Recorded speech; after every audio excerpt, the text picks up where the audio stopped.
Welcome to Comms Verse. This session is called Speaking with Confidence with Paul Bloom.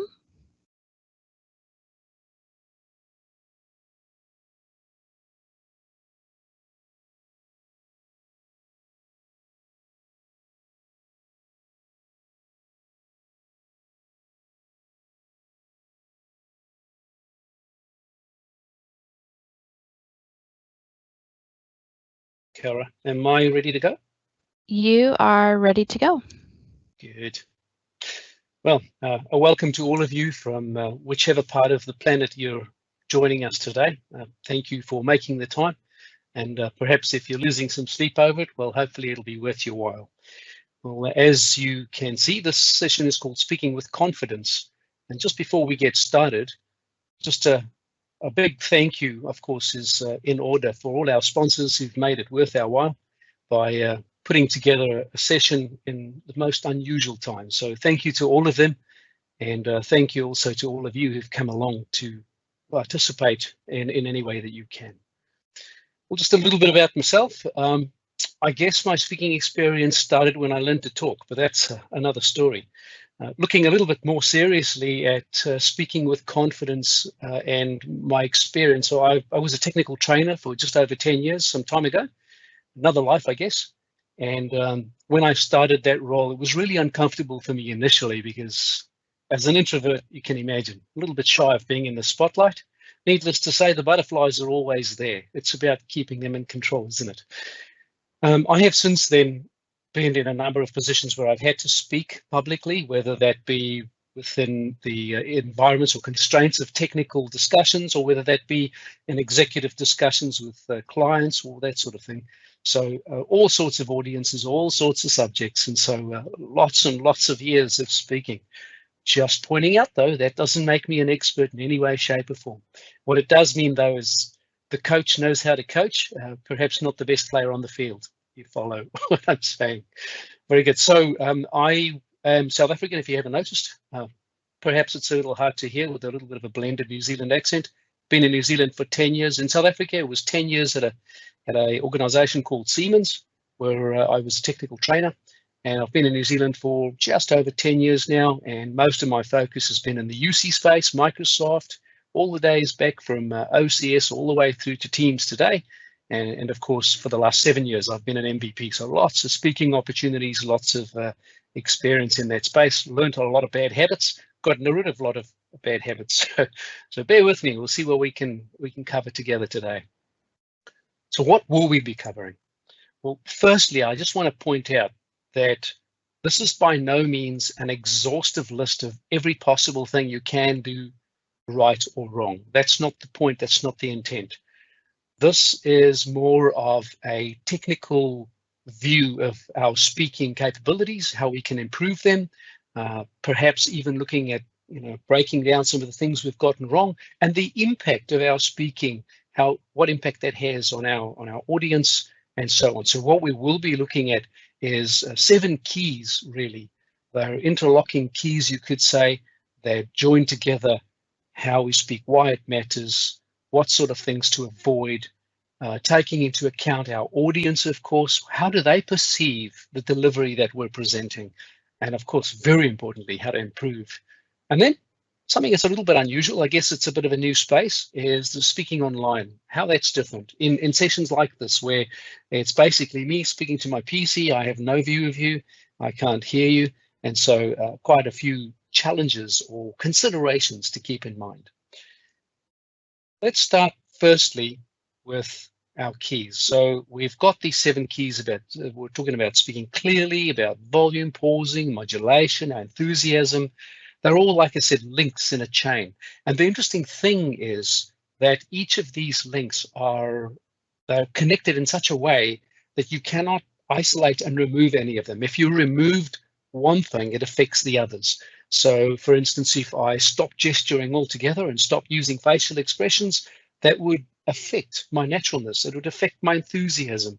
So you get the idea. They're all required and essential, and yet they're all interlocking and part of how we perceive, how we're perceived as effective speakers. So let's get into them. The first one is speaking clearly. Now, when we're talking about speaking clearly, we're thinking about communicating. To communicate effectively, we have to be able to speak clearly. People are not motivated by speech that they do not understand. If people can't understand us, well, we'll lose our audience. So what we don't want to do is we don't want to speak too fast. We don't want to slur our words together, running them together in such a way that it's hard to pick out which word starts where and which ends. Skipping syllables, just dropping word endings or changing the endings. That's definitely what we don't want to do. We also don't want to get into the habit of, I call them space fillers, things like and those mannerisms that really distract from our speech. Once somebody picks up that you're a or a they cannot stop focusing on that. And all they hear is how many times you say So now that I've pointed it out, I'm sorry, but you know it's there. Now you have to work on it. What we do want to do is, well, firstly, speaking clearly is actually affected by how nervous we are, how much tension we have. So by releasing tension, we can actually improve our speech. When we are tense in our face, you know, all the muscles that control our breathing, they all have a negative effect on the mechanisms of speech. Tension actually interferes with the coordination that exists between our minds, our vocals, our breathing, and all of those things affect how natural we come across. So you can see how tension could be a real bad thing. Well, think about this. Often when we think about speaking, we think about the tongue, right? The tongue is not the only organ for speech. Yes, it's true, it's the busiest one when we're in speech, but it certainly isn't the only. Your neck's involved, your lower jaw's involved, your lips, obviously, your facial muscles, your throat muscles, they all play a part. So for instance, if you sound a bit muffled, perhaps you're talking a little bit down like this. And what that does is it creates tension, it constricts the areas that are required to move. And so you can see that it's a small thing, but it can have a really bad impact on how you come across. For online considerations, well, our voice quality, speaking clearly, is often affected by the devices we're using, whether you're using certified headset, also your internet speeds, other things can affect how you sound as well. We'll look at those a little bit later. Let's look now at the next item on our list of keys, which is pausing. So think about this. Appropriate pausing helps our speech to sound clearer. Without pauses, what we say may just be merged together and just be this babble noise. We certainly don't want that. Pausing can actually help us to isolate points and to make important points stand out. There's a famous musician who once said that, he said the following, he said, "The notes I handle no better than many pianists, but the pauses between the notes, that's where the art resides." You get the point. He understood the value of the pauses which made the notes stand out. So what do we not do? Well, we don't ignore punctuation because that just merges the speech together. We don't want to speak too fast. That's a big risk. Don't speak too fast. Pausing regularly without cause or unnecessarily too many pauses, well, that'll break our speech down into being this sort of stop-start, jagged experience. We don't want that either. You also don't want to pause too long. If you pause too long, it gives the impression that you're unprepared and that in your mind you're searching for the next thing to say. We don't want that, do we? What do we want to do? Well, for proper pausing, we need to have air. We need to breathe. So if you're breathing nice and deeply, it calms you down the tension. It also helps you to pace yourself, which is pausing. We want to pause to punctuate something. So if you want to say something important, emphasize something, you can pause at that very moment, in effect, punctuating. Now, you can also pause for a change of thought. So you'll be saying something and then you can pause, kind of like when you're driving and you're slowing down when you get to a corner. You kind of slow down to change direction. It's the same idea. You also want to pause to allow a main point to sink in. So when you've stated the main point, just give it a moment of pause, let it sink in, and then move on. Something to think about. Why do some speakers speak really quick or rush from one point to the other? Well, the most common reason is having too much material. Yeah, It's because we're trying to cram in as much as we can, and then we're chased by the clock. So that could be a real trap. The other thing, of course, is very often we speak in conferences like this. We may tend to speak the same way we do when we're speaking to others in face-to-face situation. Now, that's not always going to translate to a fluid experience. And the simple reason is that some of us speak really quick when we're speaking to others, and perhaps those around us speak really quick as well. But think about this. Our audience are not always speaking our own mother tongue as their first language. So if you speak too quickly to somebody who speaks English or whatever your first language is, if you speak too quickly to them, what do they always say? Sprechen Sie langsam bitte. Please slow down. Don't speak so fast. I can't follow. And we would do the same. And so it's a kindness and a consideration on our part to speak a little bit slower, especially if we really want people to take what we're saying and remember it. If it's worth hearing and it's worth remembering, take the time to make it stand out clearly by using pausing effectively. And just for online consideration, think about this. Pausing when we're speaking to an online community such as this is really, really difficult. Why?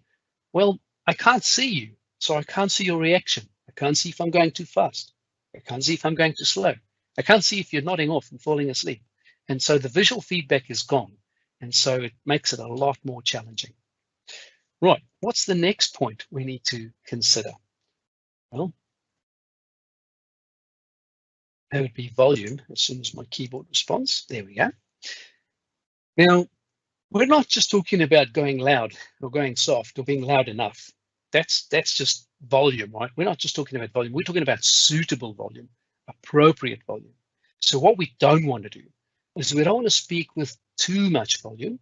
We also don't want to speak with too little volume, because if you're too quiet, the audience may doze off. And if you're too loud, well, you could actually irritate people. You could make them uncomfortable. You also don't want to increase the volume at the wrong time. So that's important. Volume has a purpose. It's a tool, and there is a right time to increase the volume. We'll look at that in a moment. You also don't want too wide a range of volume, too high. Imagine somebody sitting there trying to adjust the volume on their end, trying to get it within levels that they're appropriate to. You want to have a good range, but not too wide. What do you need to do? Well, you need to think about your audience. Volume is one situation. How you perceive volume in one situation isn't necessarily the same as another. So, for instance, my son might run into the room right now really excited, and I may have to adjust my volume so as to keep fluid with my conversation. I might have to pause and stop and address him first. The neighbor might decide to start mowing the lawn, and I hope he doesn't, because then I'd have to go really louder. So you get the idea. So distractions, that sort of stuff, are reasons why you may have to adjust your volume. But more importantly, consider your objective. A higher volume can enliven an audience, whereas a lower volume can be used to change the trail of thought. You can lower that down, just wait a moment, and then carry on. And an increased volume can be used to grab attention. So you can use that. If you don't believe me, just ask any parent. You increase your volume, you grab attention. It works, I promise. So think about this. Often when we think about volume, perhaps you're speaking at a venue and they've got microphones, professional sound system, and you've got that at your disposal. And you may think, well, no problem with volume at all. I've got a microphone, I've got the sound system, it's all taken care of. But that doesn't cater for the need to be dynamically adjusting your volume depending on what you're trying to get across. So keep that in mind. What about online? Well, sad to say, online again, depending on the scenario, in this instance, it's really difficult because I can't see your faces. I don't know what you're doing. I don't know if you're listening. But at the same time, when you're able to see people in an online experience, like in a Teams meeting, your audience's reaction is your best barometer. Now, you're going to hear that statement a few times as we go look at the other points as well. Volume is also more difficult to gauge, as I said, when there is no feedback in my case. right now. No opportunity to see a thumbs up, or ears out, or whatever it is. It's really difficult to gauge. So that is the other problem with considering your volume in an online scenario. What about modulation? Well, perhaps you've heard before about pace, pitch, and power. I know that used to be something when I was younger. I remember my English teacher always saying pace, pitch, and power. What it really means is your speed of speaking, your pitch, which is your tone, and power, which is, I guess, effectively really your volume. So it's kind of a combination of those things, and that is explained in the single term modulation. So when you make good use of a variety of volume, pace, and pitch, your sessions can be more pleasant, more enjoyable to listen to. And it also conveys how you feel about a subject. When you have that modulation, it does convey that feeling. So what we don't want to do is, you don't want to say, for instance, adjust your volume without adjusting your pitch and your power. It'll sound rude even.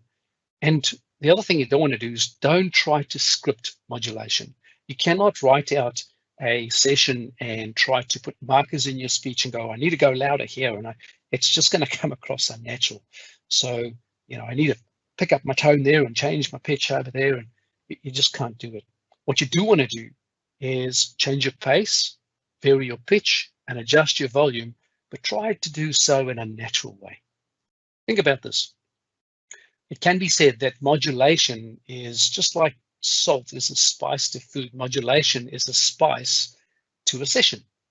If the right kind and the right amount is used and in the right time, it'll draw out the full flavor of the session, and it'll make your session more enjoyable to your audience. Think about that.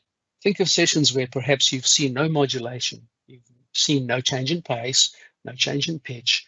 They do get very difficult. Our brains actually struggle to digest that sort of material because it's bland. What about online sessions? Well, again, remember what I said before, audience reaction is one of the best barometers. We just don't always have that. So adjustments to increase your audience, to encourage them, to stir them up, is almost impossible in a situation like that when you can't feed off the audience. So the only option you have is to know your content, know in which areas you really need to make adjustments so as to spice things up to get your point across. And that will be the only way. Bring back the clapping hands emoticon, I say. That'll come in handy, won't it? Now, what about our enthusiasm? So enthusiasm gives life to a presentation. It's really important to have informative material that does, it does help the audience to stay engaged. But if it's not lively, if it's not enthusiastic, it won't really capture their attention as an audience. And so enthusiasm, again, is an important aspect of public speaking. What you don't want to do is just cover material that's not very enthusiastic. Also, on the other side of the coin, you don't want to be so excited about every single point that it actually becomes exhausting for the audience just to keep track of where you're at. What you do want to do is you want to speak with feeling. You want to live your subject. You want to be emotionally involved. Now, I know this might sound a little bit odd, but you want to believe in your subject. There's a little key that I like to use for myself. I like to work on my material and keep working at it until I have something that I can feel enthusiastic about. When I've reached that point, then I know, okay, I've got something that I believe others will also be enthusiastic about. So you can show enthusiasm by being animated in your delivery, but as I said before, don't overdo it. Think about this. Enthusiasm is contagious. If you have good audience contact and you're enthusiastic about your session, the audience is going to pick up on that enthusiasm.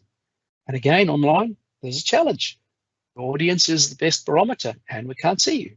But what you can see from me is you can see my eyes. And I'm trying really hard to keep focused on the camera. Of course, it's a challenge. Why do they design the camera to be sitting in a different spot to where I need to look to carry on with my session? That's a bugbear for another day. But my body language, my movements of my neck, of my head, my shoulders, because I'm seated, so that's all you can see, right? I've got to make sure that I'm not using my hands on my keyboard and mouse, but somehow conveying enthusiasm with my body language, even though it may be limited.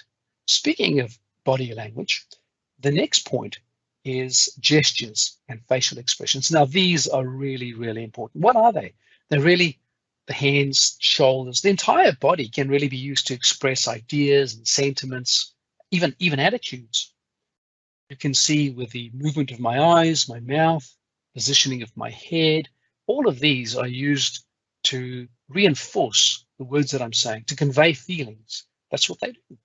So what we don't want to do, don't repeat the same gesture over and over again, because it starts to lose and it starts to become a distraction. Don't go too large with gestures. You can have massive gestures, and even if you're speaking in person, those gestures can be astronomical. You end up distracting from what you're saying, and all people start to see is your gestures. The other thing you don't want to do is you can't take gestures from a book. You can't pick up a book and go, let me have a look at, oh yeah, there we go. Those are the usual gestures that I want to make.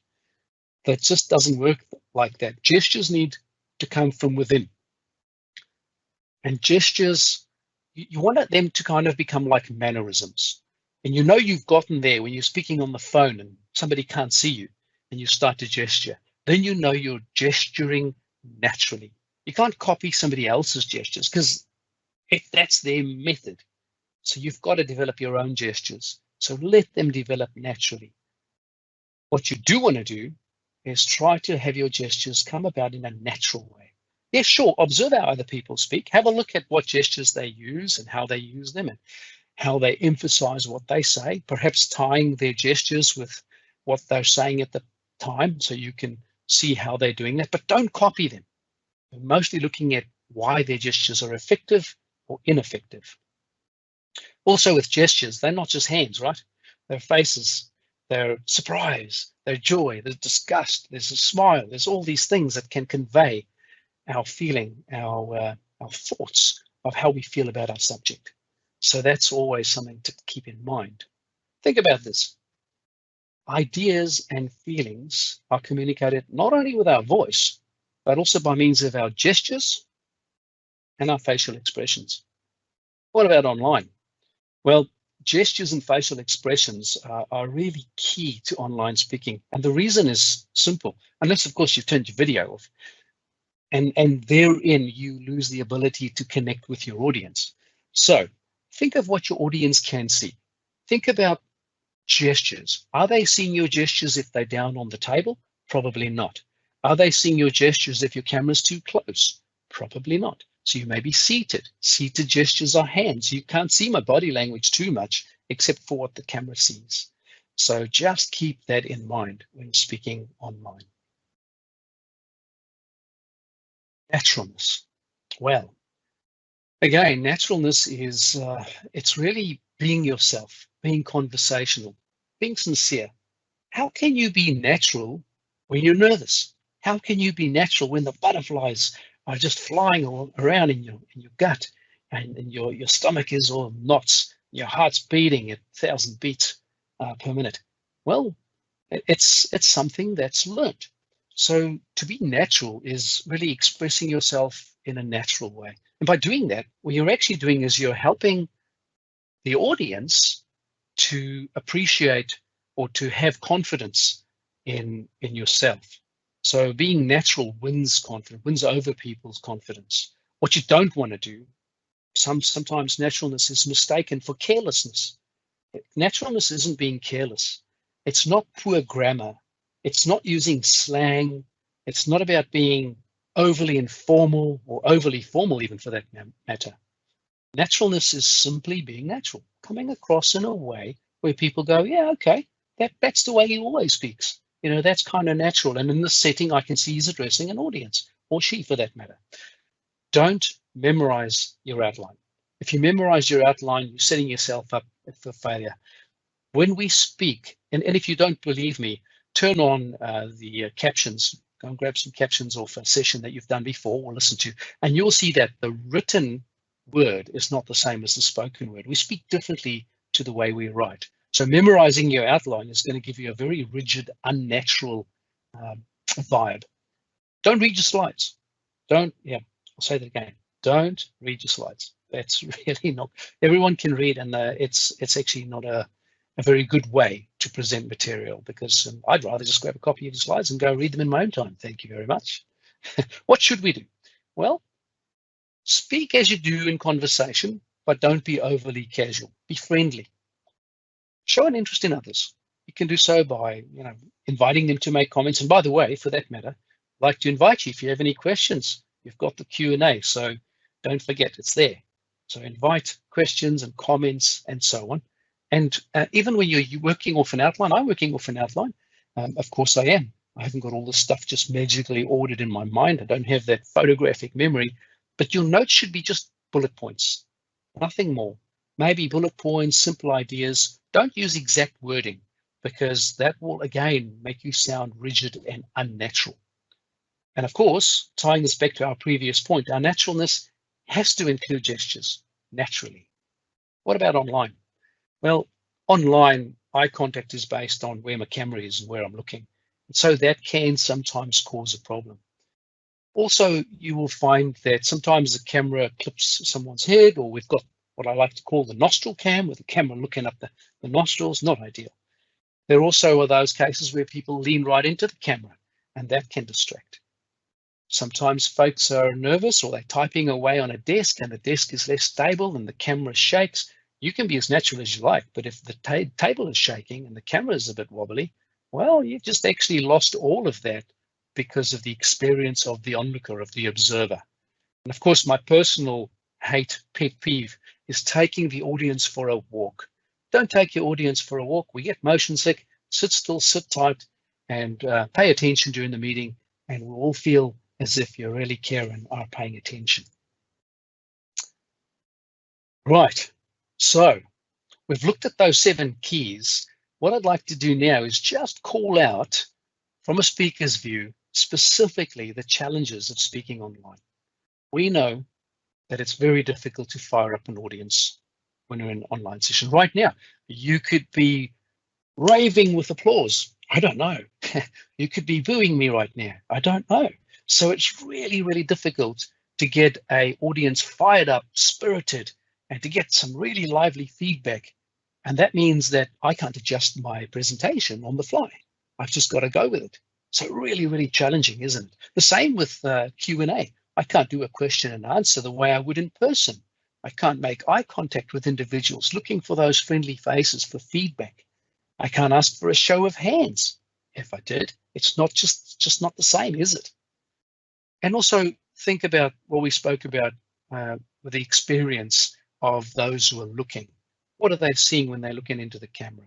What's your body language like? Are you using gestures? Does it look like you're feeling comfortable with your subject? Are you getting stuck with poor audio because in an online session, you've got to have a certified device? So we looked at the video aspects of what people see, but what they hear is also just as important. Are they using a speakerphone? Are they using a streaming mic? What about a headset? You'll see I'm using a headset today. I love the certified devices. There's no room for error. That's the way I like it. Again, for both what people see and what they hear, the reaction of the audience is your best barometer. Don't have these. So it's more difficult to gauge and adjust and so on. So these are the challenges of speaking online. And it takes time to develop. It's always good to have somebody in the audience you can solicit feedback from later. Just a little tip. So what have we discussed today? We've spoken about speaking with confidence. We've looked at those 7 keys. They're all interlocking. They're all necessary. They're all very, very useful.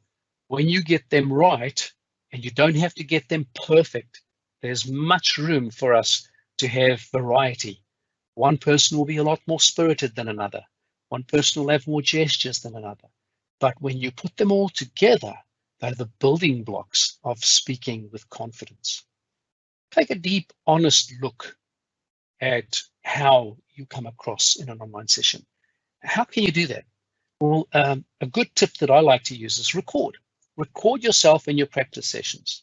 take that recording, look at it later on, go back, have a look at those 7 building blocks and break it down and ask yourself, am I speaking too fast? Am I too clear? Is that correct language? Am I being too casual? Is there enough gestures? Do I come across as approachable, as friendly? And even solicit feedback from a trusted source. Don't be shy. Don't take offense though. If somebody's pretty hard on you, try to look for the benefit of what they're saying and try to apply what you're learning. Identify your weaknesses, and we all have them, and just pick off maybe 1 or 2 at a time. Don't try to piece together every single thing that needs work. You'll get discouraged, and you probably not want to speak again. I know I certainly wouldn't want to if everyone pointed out everything I did wrong. So keep that in mind. We've looked at common mistakes as well, the ums and the ahs, keeping eye contact, all those sorts of things. This presentation will be available for you to check those and go back and make note of them. So that really is a rather quick half-an-hour look at how to speak with confidence. And as I said before, it's not designed to tackle every single aspect of speaking with confidence. There are many other avenues to look down, but these I consider the building blocks.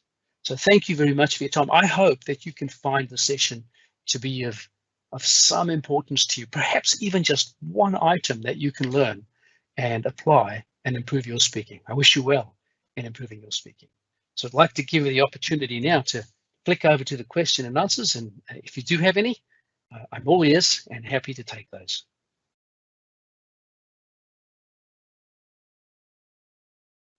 Thank you, Paul. I am not seeing any questions in the Q&A just yet. If you wanted to wait around a little bit, I did just post the link for the breakout session. So those that watch the recording later, they can ask their questions there. Thank you. I might just put our sponsors back on view so we can have a view of who's in there. Thank you very much.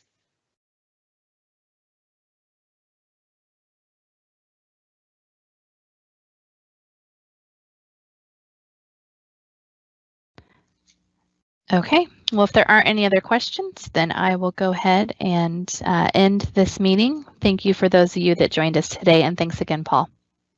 Thank you very much, and take care, everyone.